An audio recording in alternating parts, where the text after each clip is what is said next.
This is shir number 8 in our Avodas Habitachon series.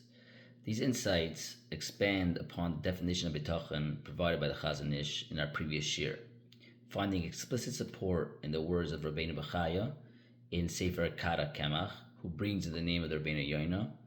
The essence of Bitachon B'Hashem Yisbarach is the deep internal knowledge that everything is bidei Shemayim, changing destiny. Hashem possesses the ability to alter nature and switch a person's mazel. Even if your current state was designated for a specific tzara, Hashem can change the entire circumstance. There's absolutely nothing stopping Hashem from saving you, even if that salvation appears highly unlikely. Even if the trouble is extremely close and seems imminent, the Yeshuas Hashem can arrive instantly. Hashem has the ability to do anything, and nothing can prevent him from fulfilling his will. Even if a person sees a literal sword pressed against their neck, it is improper to think they will not be saved. The example from Eov. This is rooted in an explicit verse in Eov. Hein yiktelenu lo yayachel. Though he will slay me, still I will trust in him. I will be looking toward the salvation of Hashem, even in the situation where the tzara is very close to coming upon me like a sword on my neck. This fulfills the pasuk which says, Bitchu boy b'chol eis. Trust in him at all times. This means relying on Hashem even when the tzara is very close and likely to strike. Even if you have no idea how you could possibly be saved, you can still rely on Hashem because He has many unforeseen ways to deliver a person. As the Chazon Ish established, current physical circumstances are ultimately irrelevant, even when a bad outcome seems certain. Total surrender. Everything is nimsar, given over to the will of HaKadosh Baruch Hu. The Sefer Ikrim also writes very similar in Maimar Ravi Perik Mem Ches, that when a person finds himself in a situation of many tzaros that are very bad, he should be machzik b'tumasai, holding on to his integrity. One should never lose their Yiras Shamayim, but should instead strengthen their hope and continue to daven for salvation from Hashem. You should think in your heart and know that there's nothing stopping Hashem from fulfilling what you want and from fulfilling your request. Hashem's Rahmanis, mercy, and Chesed kindness are limitless. Because He is a Baal Chesed who grants free gifts, a person can be delivered from trouble in a single second.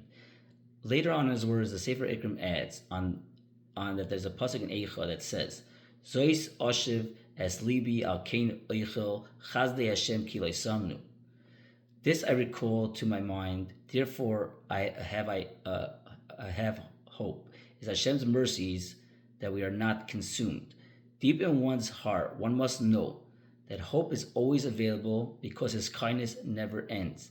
At the intense height of my tzaras, I will recognize that the chesed of Hashem is limitless. His Rahmanis is limitless. And therefore, never give up that you could come out of your tzara. The definition of a person's primary bitachon is not being misyayish, despairing or giving up from the tzara, knowing that he's given over in the hands of HaKadosh Baruch Hu. So don't give up. The physical circumstance in front of him doesn't make a difference because he's in Hashem's hands. And Hashem has the ability to save him with the midas arachamim and the midas chesed. Very similar to what we've been saying until now. It's explained in the Mefarshim, the commentators, the famous phrase, Kol man da'avid rachman l'tava avid. Everything the merciful one does is for the good. Is fundamentally included in the trait of bitachon. The Maral explains in the Sivas Oilam, the Siv Bitachon Amid Reish Lamed Gimel, that when Rabbi Kiva used the phrase Kol man da'avid rachman l'tava, it was an expression of bitachon. He knew that what was happening was not b'mikra, by chance, but was coming directly from Hashem. Therefore, it was for His ultimate good. And Rabbi Kiva went through worse things than probably any one of us. He has 24,000 students of his died. His flesh was combed by the Romans, but he never questioned. He knew Kol man da'avid rachman l'tav avid.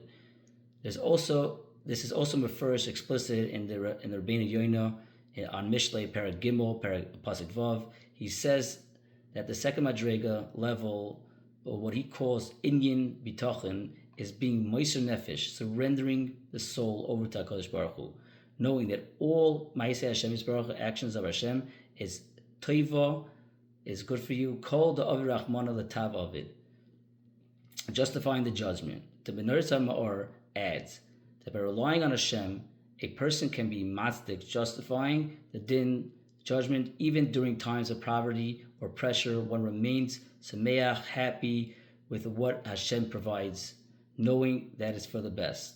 In the next year, we will continue unpacking all this. I'm trying to keep this in the 5-minute-ish time. Thank you. Have a good night.